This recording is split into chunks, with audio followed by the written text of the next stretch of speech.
guulaystaan saddex meelood laba codadka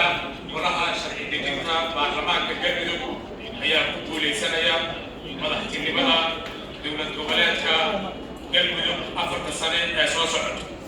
musharaxiintii ka qayb galay doorashada oo ka koobnaa afar musharax oo ahay axmed shire maxamed falagle cabdulaahi axmed samatar cabdiraxmaan aadan sabriye axmed cabdi kaariye waxay ku kala heleen codadka sidaan soo socda axmed shire maxamed falagle wuxuu helay hal cod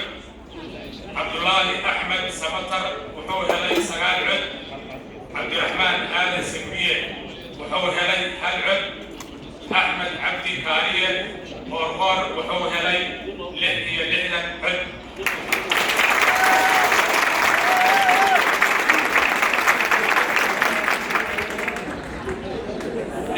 baarlamaanka dowlad goboleedka galmudug ama golaha sharci dejinta oo ka kooban 98 xildhibaan saddex markii loo dhigo waxay noqonayaan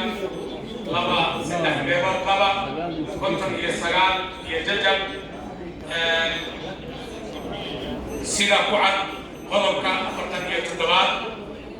wuxuu ku guulaystay axmed cabdi kaariye saddex meelood laba lagu daray 6 cod sidaas darteed wuxuu axmed cabdi kaariye noqonayaa madaxweynaha dowlad goboleedka galmudug